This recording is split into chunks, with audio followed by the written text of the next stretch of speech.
Welcome, IP Friends, to episode 94 of the IP series podcast with Rita. I don't know, guys. How does that sound? I don't know.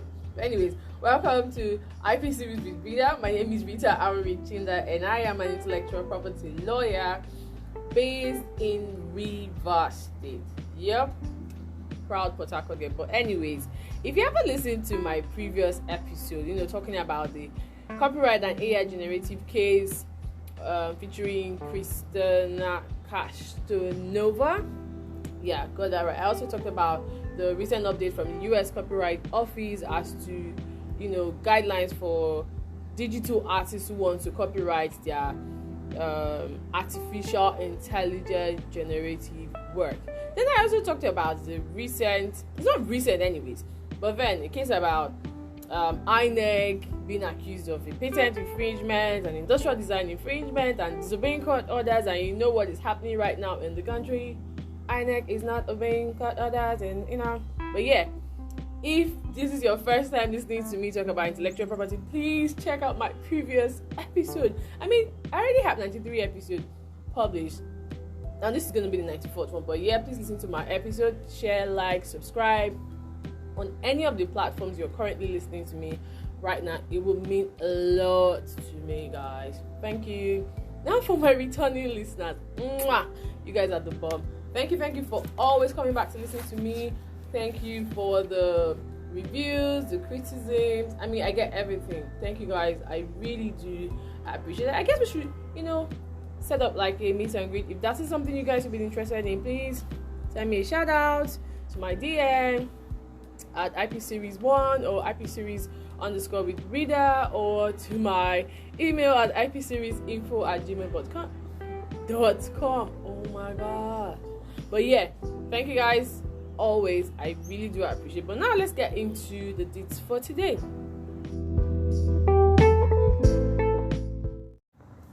So as a true Nigerian, or as a Nigerian first, I'm going to say I'm proud of you guys. Like, your creative expressions, your innovative works out there that you guys put out, is the bomb. But then, one of the issues I think the creative space or some Nigerians have, I'm saying some because I do not want to generalize and I don't want anybody to drag me.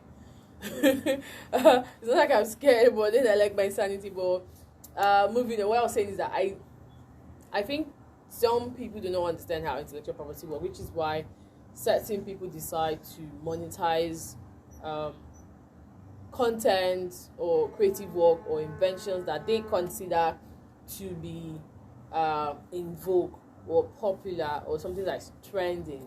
Like, okay, let me just show my own skill that I can do a lot better. I guess it always comes out like that. I don't know.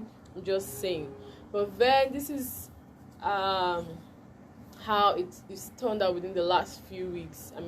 We just recently concluded the elections, and I'm not going to make a comment about that. But then one phrase or term that became popular during the presidential election was the ELLU P.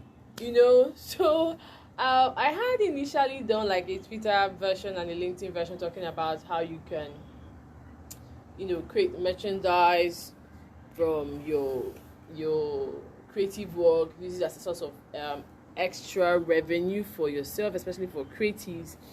But now you're seeing it evolve from the original author or creator to other people wanting to take advantage of the popularity of the phrase. So I had initially planned to publish this podcast, but then I decided to update my knowledge again because my friend God's Love had tagged me on a post where there was I think it's a fizzy drink with ELLU P on it.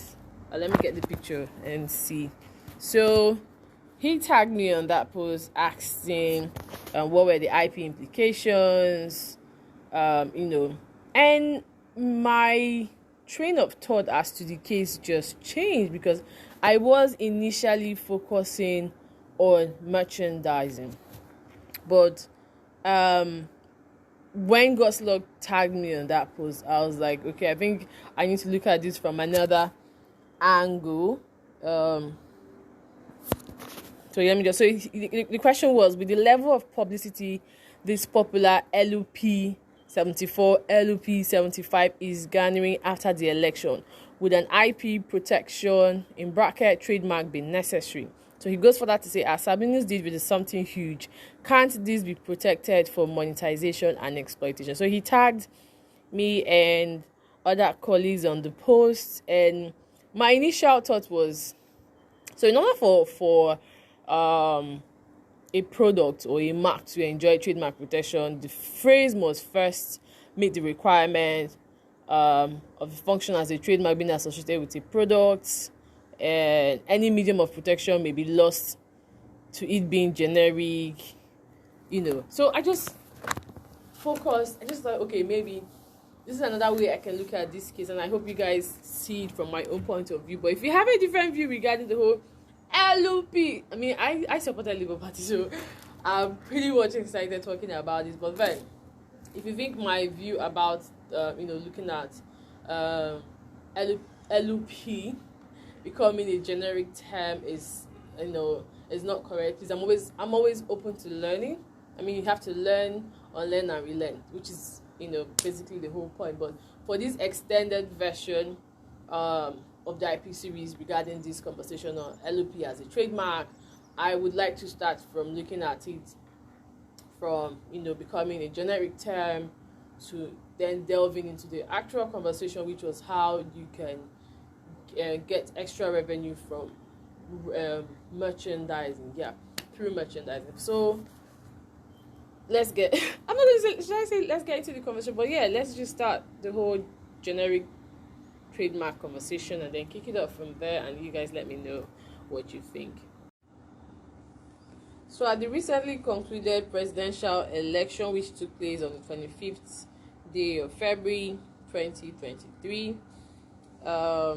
Stephen Mwaka, who was at his polling unit during the collection of the presidential results, was recorded chanting or singing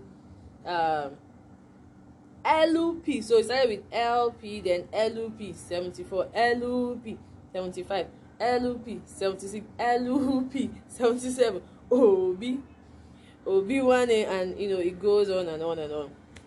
Now, what has stuck in the mind of most Nigerians is just ELLU P.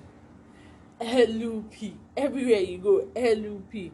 People are changing handles to just ELLU P. There are now hashtags, and recently there was so I had come across a quoted post on my timeline on Twitter in the early hours after the presidential election, can't remember now, where someone was like, he needed to know who was the first person that coined the ELLU P, and I was like, ooh, this is really nice. I mean, someone is doing his due diligence so that he will not be accused of an IP infringement or unauthorized use. So he goes for that to say, so I just want to give full credit before putting out my stickers.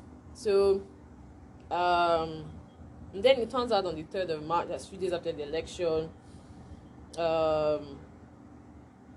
he was tagged to the original creator of the phrase ELLU P, and then they went into a merchandising collaboration deal and created a couple of products using ELLU P, Obi Kereke, Obi one name. So it's a beautiful merchandise product, and it went live I think that same week.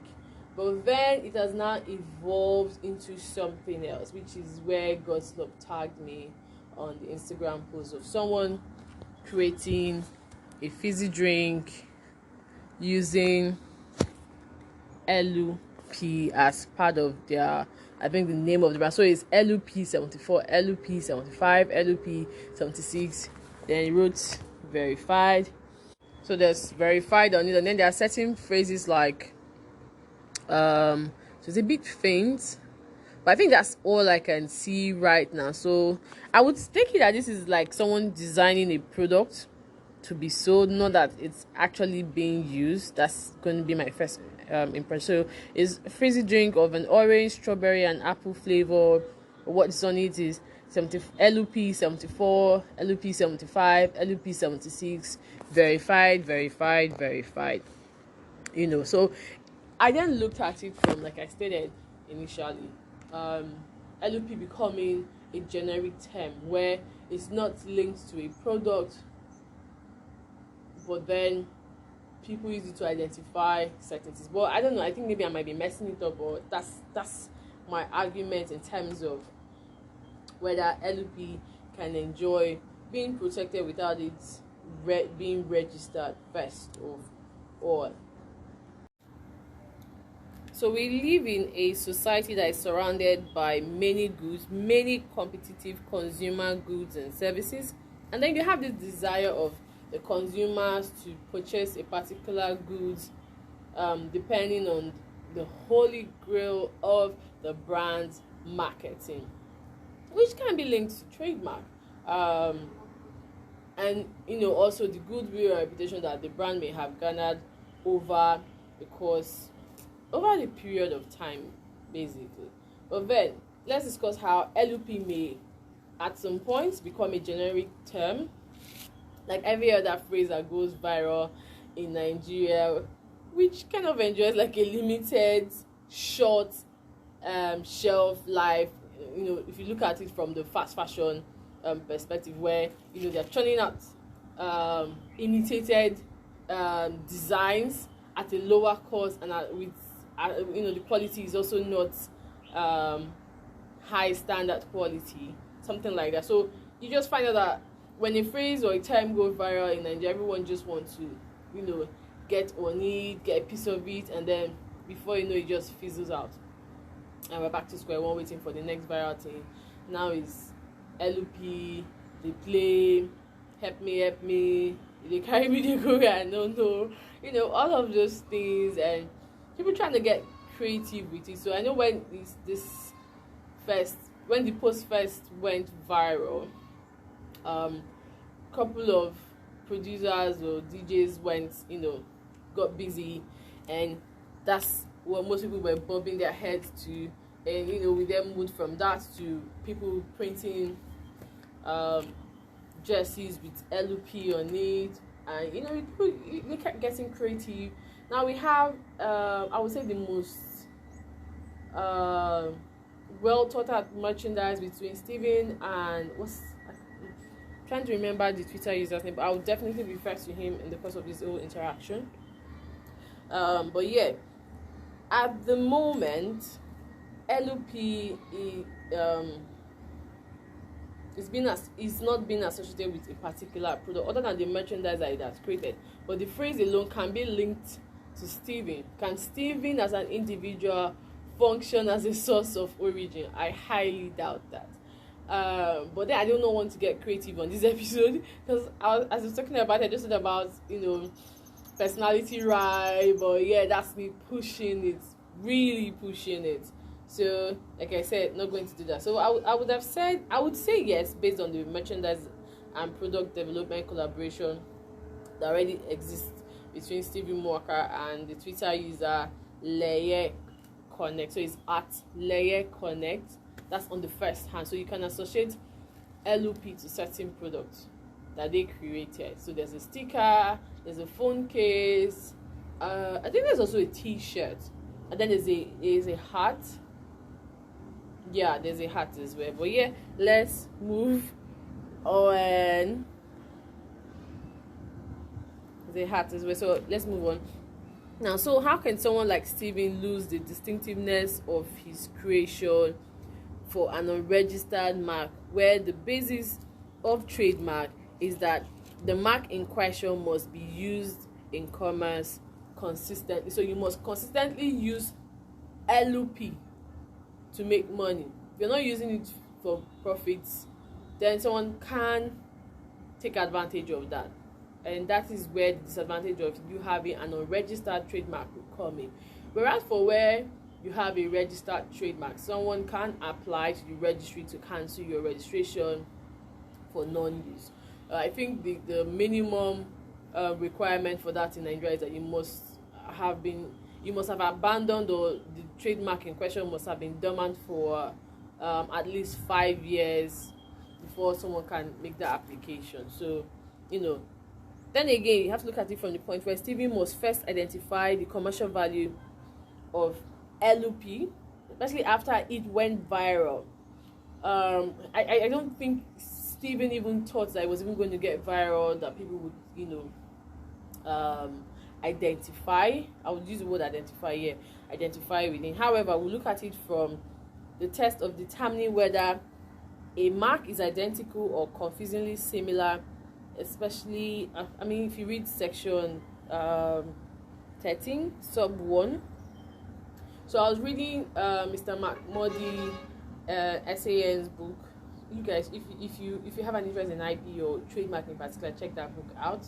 It's a commentary on trademark, so very detailed and helpful as well. I most often refer to it when I'm doing like my research, But yeah, so he stated that there are certain tests used to determine whether a mark is identical or confusingly similar. First, okay, so I think I just stuck to two that I felt connected to this case. So the first one is the ear and the eye test. So the eye test for if a consumer sees ELLU P, would they link it to Stephen, all of that. Ear test will come into place where in terms of pronunciation, intonation, and then I was having a conversation with Mr. Kess, and he was like, Amory, why don't you look at this from the point where so Stephen can be, I think Stephen is an Igbo man, and there are certain parts of Igbo, the eastern part, where the letter L is pronounced as ELLU. You get? So he was looking at it from that point of view, and I was like, oh, that makes a bit of sense.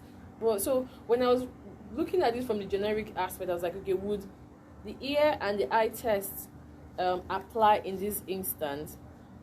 Maybe. Can ELLU P be linked to Stephen? I think a lot of people will say yes. Maybe they may not know that his name is Stephen, but they'll be like, oh, that guy at the polling that was like ELLU P. So I would say yes.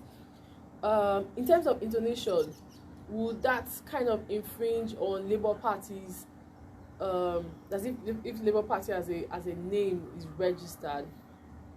Those are the questions you'd be considering when talking about identical or confusing similar marks. Then the next one, the second test, is the general recollection test, which analyzes whether it's possible to mistake one mark for the other. Is there going to be some sort of confusion, especially if this other mark is absent?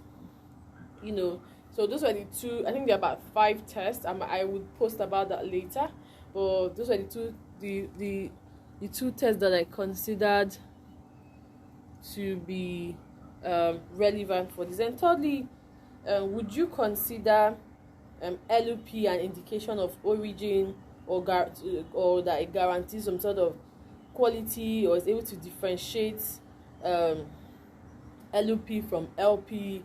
Or does it also function as a trademark, or does it function as some sort of advertising, or can it be associated with a particular product?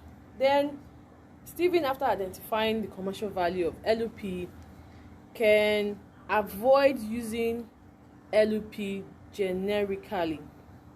So you can't be using it as a common term, like, oh, I ELLU P the team, something like that. When you use it as a verb or an adjective, that it ends up, moving down the charts of what one would consider to be a strong mark, such as a fanciful mark or arbitrary mark. But it's not the best way to achieve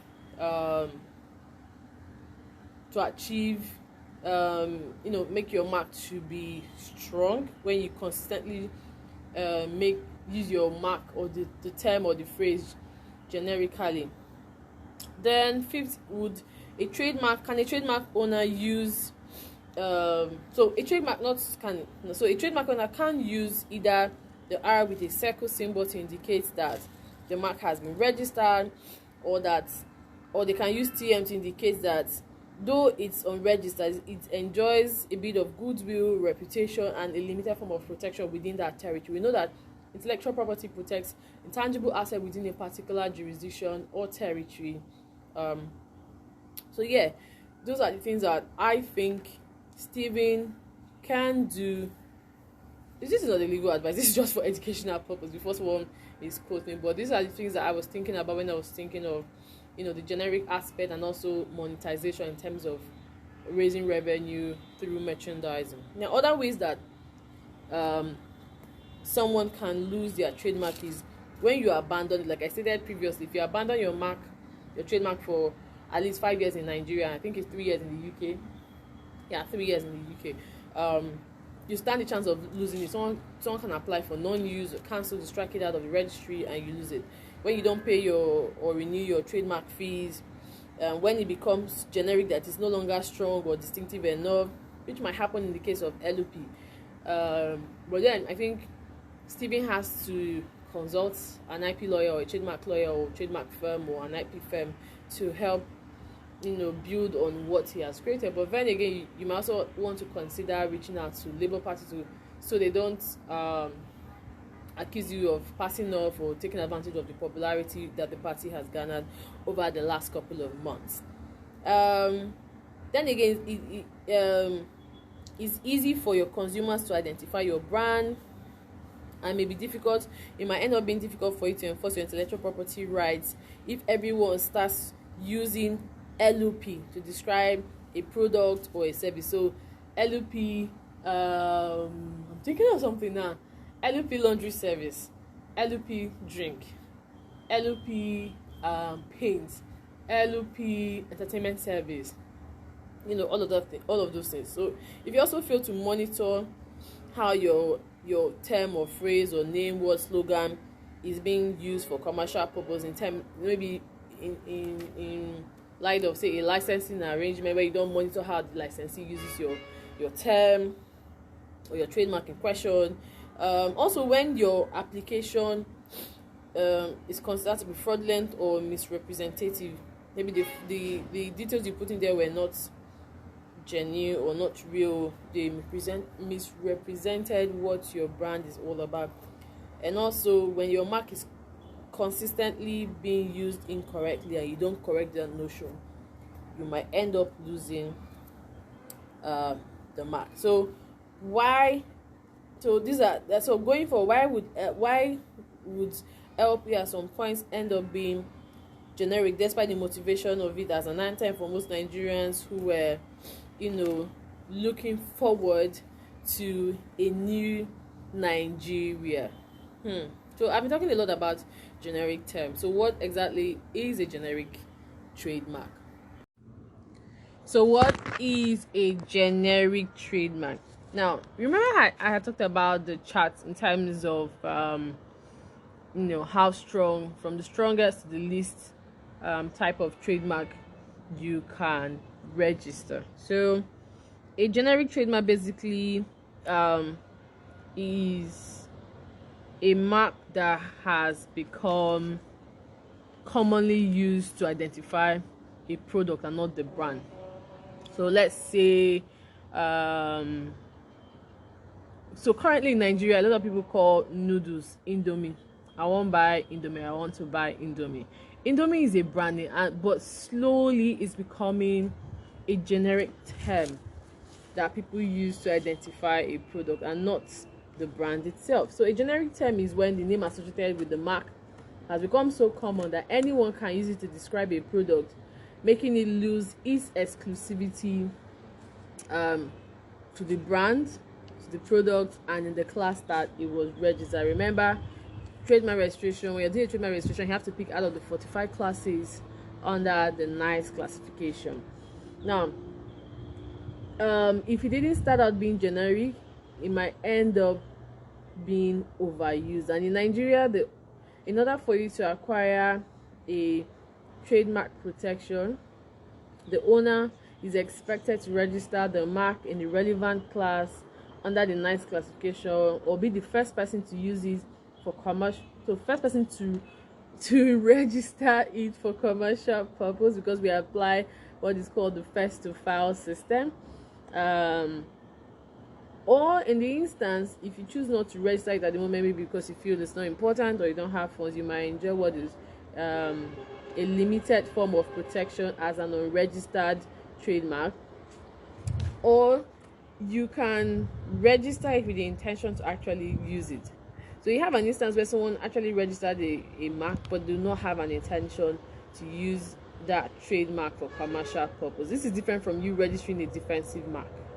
So I think I've talked about that in my previous episode. So if you haven't listened to the last 93 episodes, please take your time and listen to them. But yeah, how can a mark become generic? Now, when it is not identified to a particular brand but linked to a type of product, like I stated, noodles, Indomie, I won't buy Indomie, or I won't buy Jig, or I won't buy Hypo, I won't buy Biro or Big, give me Big,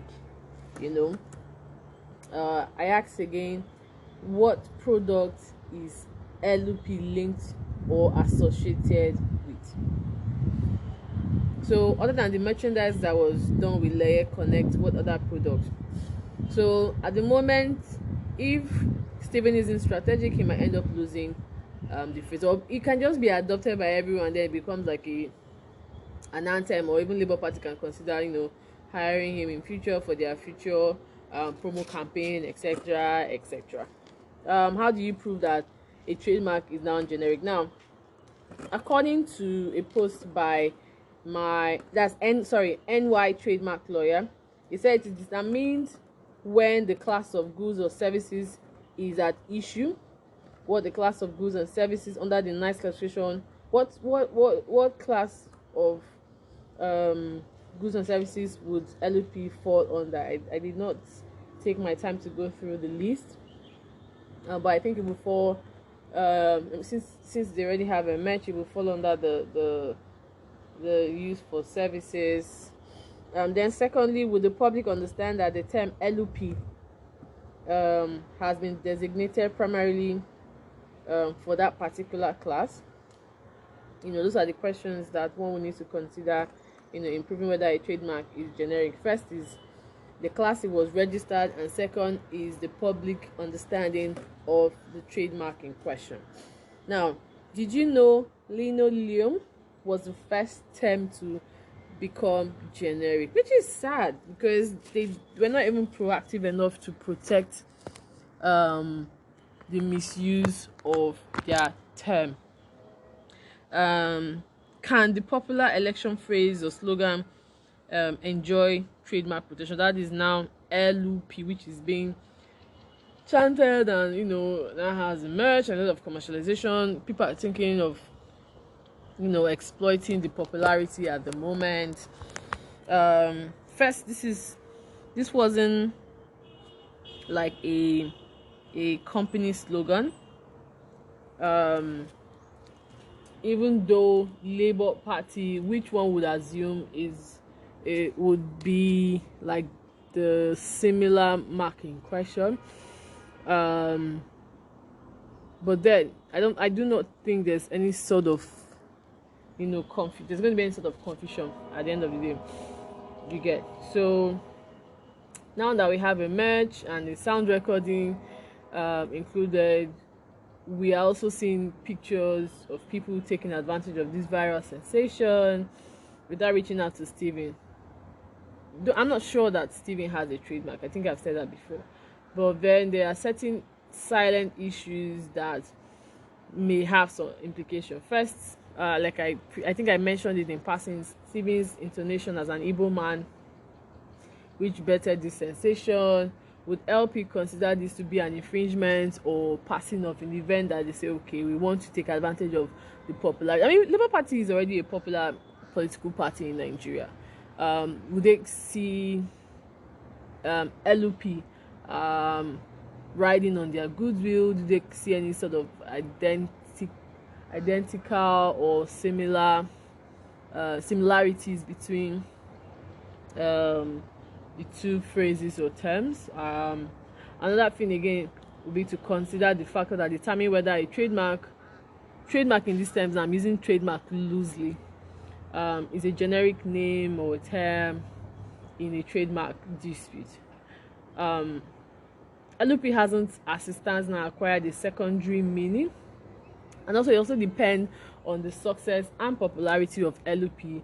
It may cause Stephen, who is the original creator now, to lose the exclusive rights to use it for commercial purpose and also protect it under the trademark law in Nigeria. For instance, do you know that Xerox almost became a generic term because of misuse, but they successfully prevented that by coming up with a very innovative campaign ad, which convinced consumers to continue using the word photocopy instead of Xerox.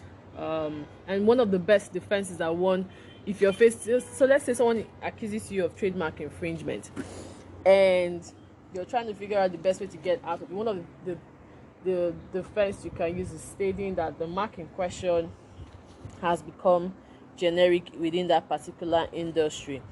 And in this instance, the register, so in the event of a trademark infringement, the person who registered the mark can apply to the registrar to cancel the mark from the registry.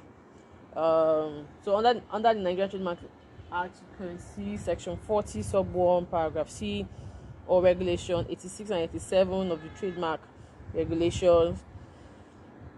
You can also look out for form 23 on how to file an application for cancellation in the event where you've considered the mark has been abandoned or not being used by the person or your anything. So like I said, one of the best defense for trademark case is that the mark in question is non-generic within your industry. So that's something you can also consider. Now, what other options are available to a registered trademark owner to ensure that his trademark doesn't become generic? One, you need to police and monitor it. This is where your intellectual property department or the IP firm or your retainer or IP lawyer on your retainer will come in. They will help you monitor how your trademark is being used.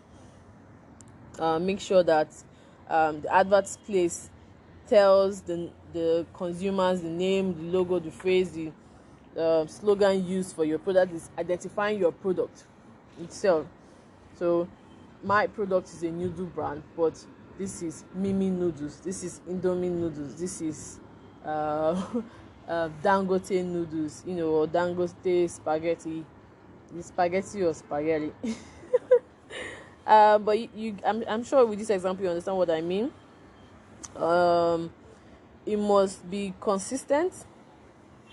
So all your adverts must consistently say this is a Samsung phone or this is an Apple phone. No, this is an iPhone. I mean, iPhone is also a trademark. But yeah, let it not be that if someone wants to buy a phone, they're like, oh, I won't buy iPhone. And they're like, okay. And you bring out an iPhone, person like, no, this is not what I'm looking for. I'm looking for, say, a Techno phone, something like that. Then another way is you can issue what is called a cease and desist letter to ensure that you don't lose your trademark and it doesn't become weak, and also you can also prevent the registration of a similar and identical mark within the same class. Other options will include you filing a notice of opposition to prevent the mark from being registered or being deemed to be abandoned or rejected by the registry or the trademark office. And then your final option could be to institute an action in court for unauthorized use, infringement, and or passing off. So I think this is like my summary, looking at this ELLU P case study from the becoming a generic term. But yeah, that's about it for the genericity of ELLU P as a trademark. Now let's move on to the other part of our conversation, which is to consider the merchandising options available to someone within the creative space. As a creative person or an innovative person, or someone who owns intellectual property, one of the silent provisions for an IP is that you must use it for commerce. You must use it for commercial purpose. So it must be commercially exploited. So this gives you more avenue to raise revenue or funds for yourself. Now you can do that as a creative by creating a you can do this by creating a merchandise product, or going into a licensing deal, or a partnership or collaboration, or assigning your intellectual property right. So first of all, it is merchandising, aka merch. And this is the use of a range of products used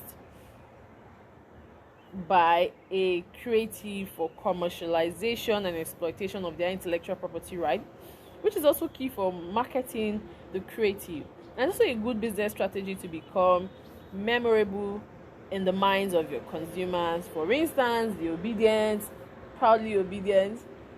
So remember the merch deal I talked about between Steven and Layer Connect. So something like this: people who are obedient or who find the term intriguing can decide that, okay, I just need to own, say, the phone case or the key holder, or just put the sticker on my phone or on my car or something.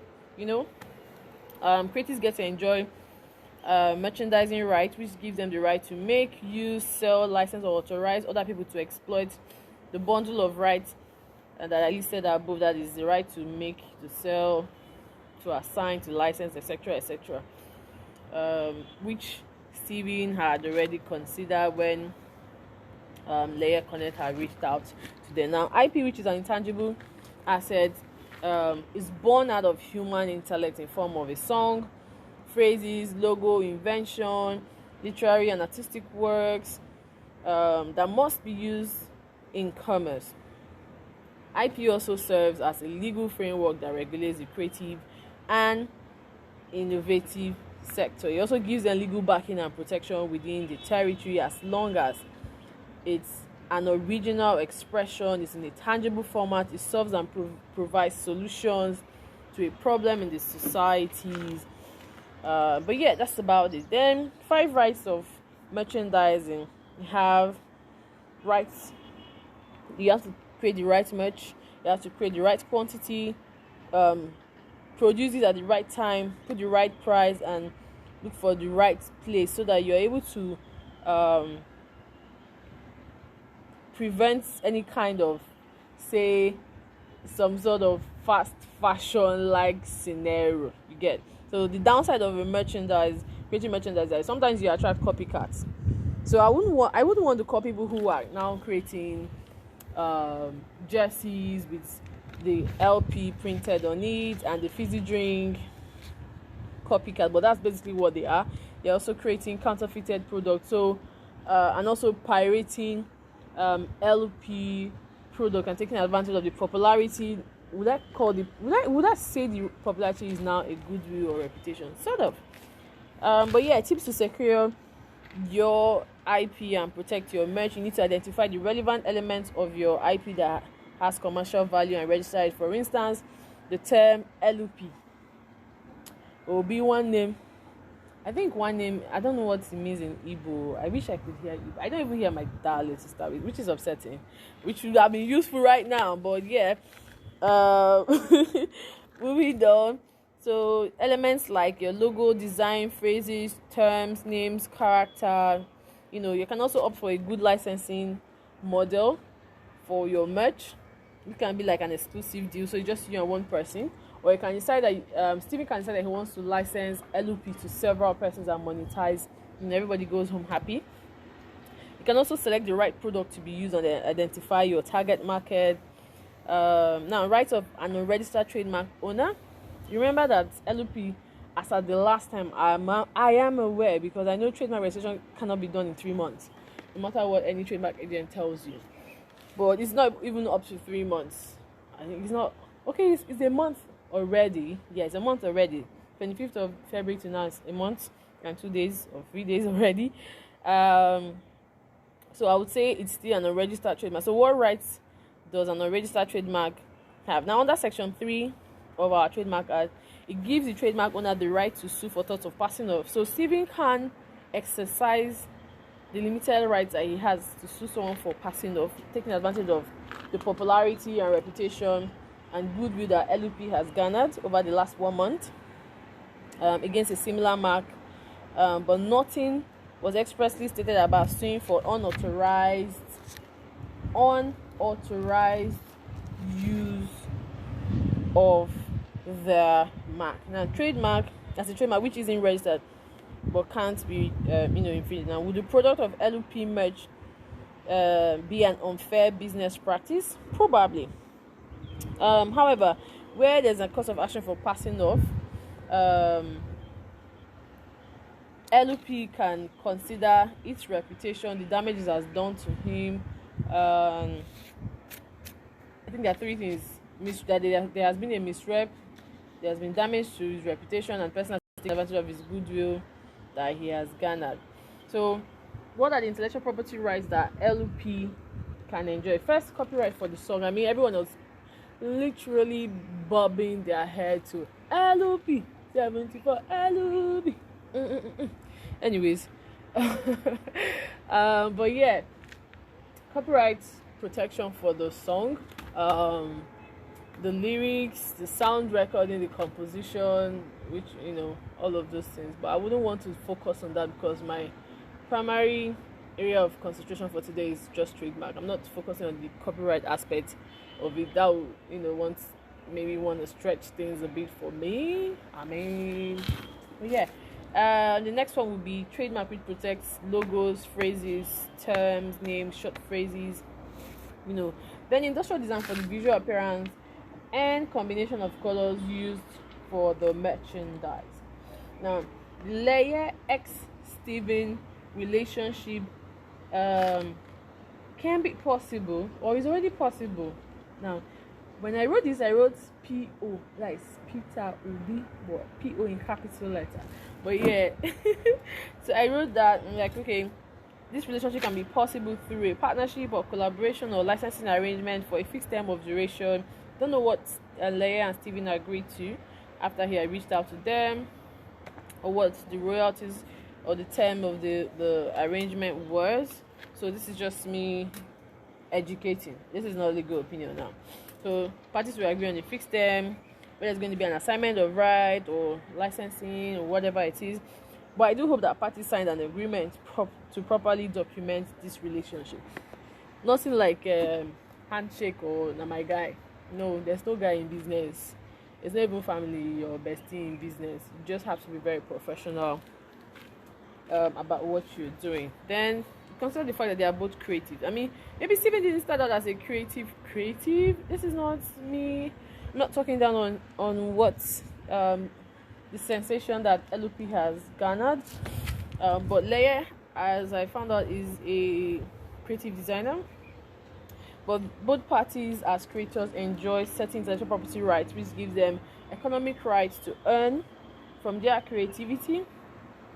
So any in terms of royalties for Steven and profit for Leia for creating the merch, and then moral right to prevent any mutilation, distortion that could harm their reputation.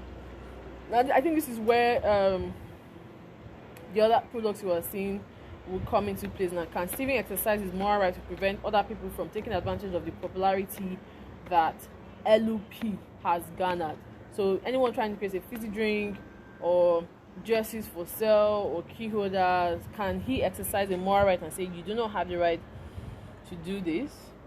Let's say someone decides to use ELLU P in a porn video, or like my moralist would term it, satanic video, or link it to say something really bad, anyways, something that is not in line with Steven's principle or Leia's principle as a designer, whatever it is, their goal of creating the ELLU P match.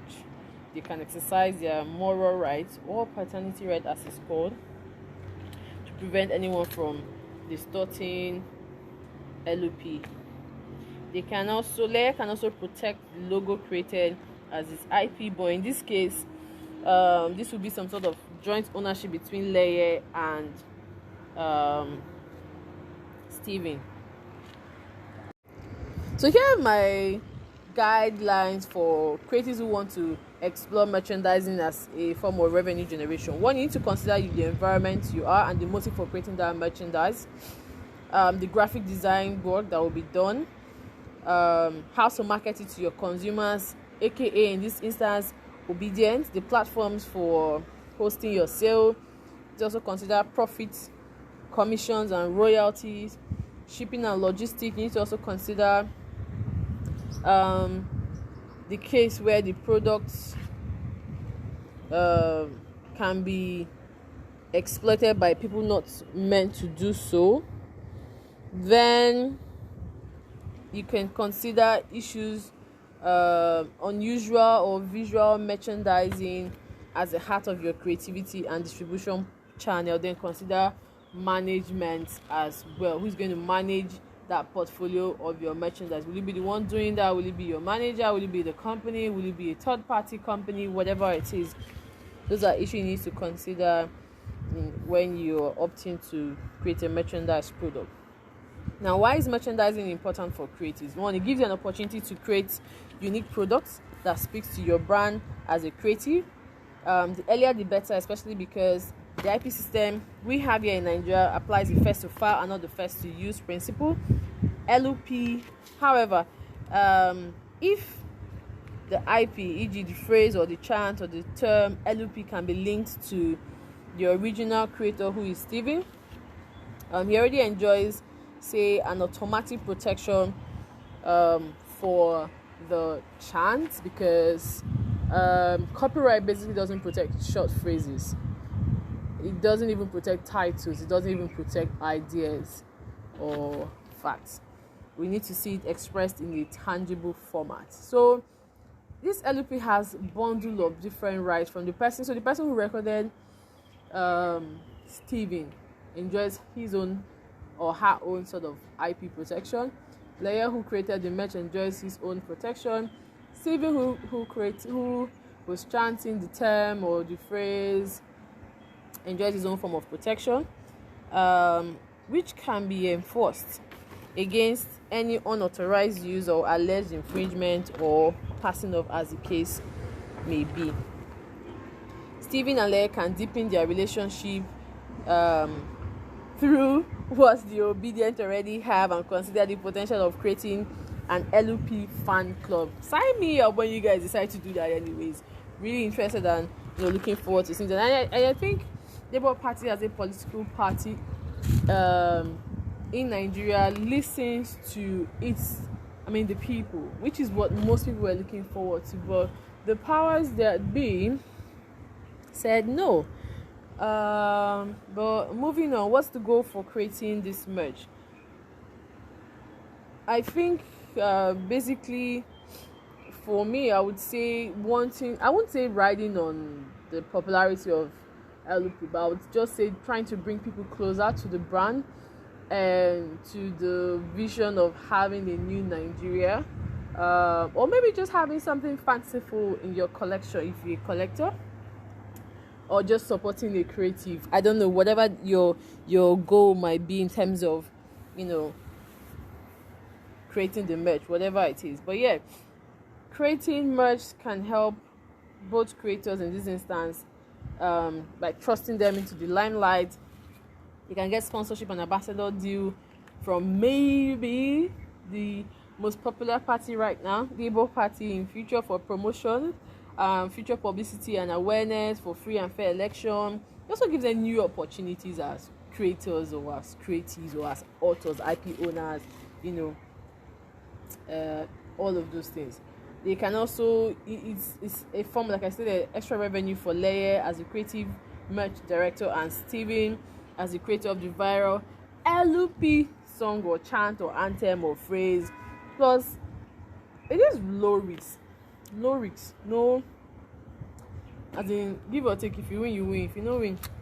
But anyways, I had last year, I think that was last year, I created a content.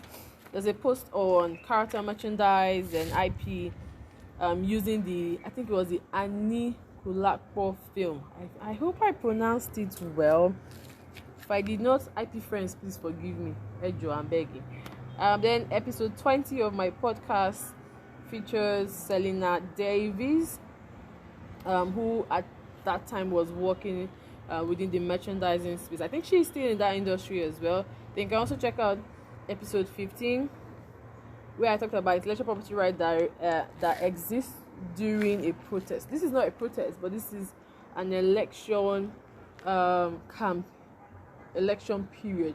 I do understand, or I came across a post where it stated that Donald Trump, when he was campaigning to be the president of the United States, had trademarked certain phrases that were linked to him during that period. So that's something that I think even Labour Party can consider, if they haven't already.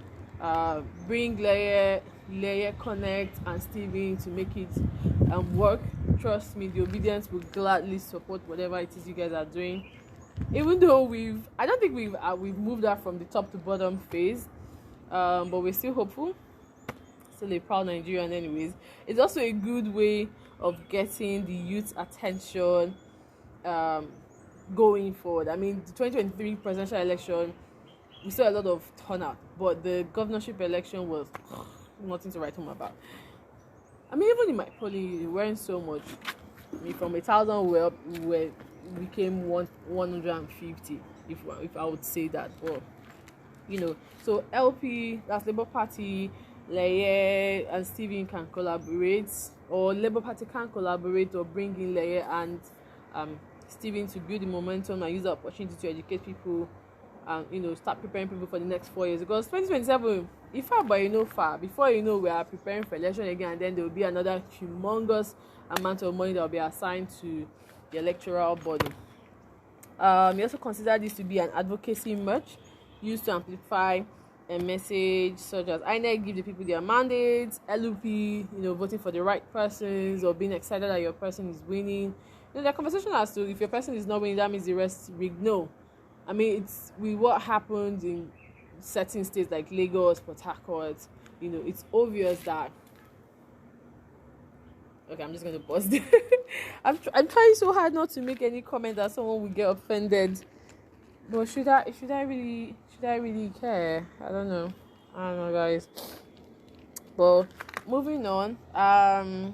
So yeah, those are the considerations for me. So I'm going to conclude with the following.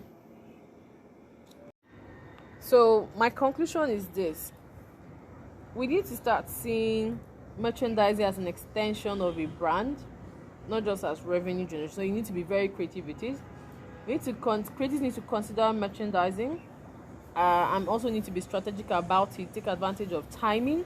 So imagine that Steven and Layer waited, say, a year later to come up with the ELLU P merch. Would it sell? Nobody knows. You can't predict. But if they are strategic about it, they will definitely be able to persuade the consumers or obedient with a good campaign ad. You need to also consider royalty rates depending on your jurisdiction. Have a merchandise strategy. Consider exclusive and limited edition merch. Get a good distribution arrangement. Logistics as well. I mean, the logistic industry is a bit uncertain. You place an order for something, you call your delivery guy, deliver by 3 and it's delivering at 8 p.m. and it's not even remorseful about it. Stories like that. We need to start respecting people's creativity, especially if you wish to monetize it. Reach out to the original creator. So do your due diligence, investigate, find out who is the first person that started this movement. Just like what Layer did. Layer was like, before I put anything out there, please connect me to the first person or the person that started the ELLU P movement. And that was how Steven got in. Sign a licensing agreement. The fair use defense or principle will not, the fair dealing fair use in US and fair dealing in Nigeria. So the fair dealing principle will not save you if you're making money. Fair dealing principle only applies when you're not commercializing it. So you're using it for private use, you're not monetizing it, you're using it for research purpose, you're creating a parody or educating people, you know, you're not making money basically. Oh my god. You're not making money basically. If you are going to make money, please reach out to the person. It's also, like I stated and I've always stated, it is a great source of revenue for creatives. And with that, I have come to the end of episode 94.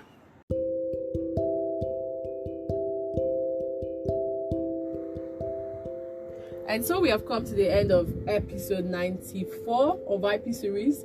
Thank you guys for listening to me discuss this case. If you found it insightful, please share your thoughts and reviews. Don't forget to like, share. And if you have cases you want me to review, send me an email to ipseriesinfo@gmail.com. Follow my handles on all social media platforms. And yeah, see you in episode 95. Have a wonderful day, guys. Bye.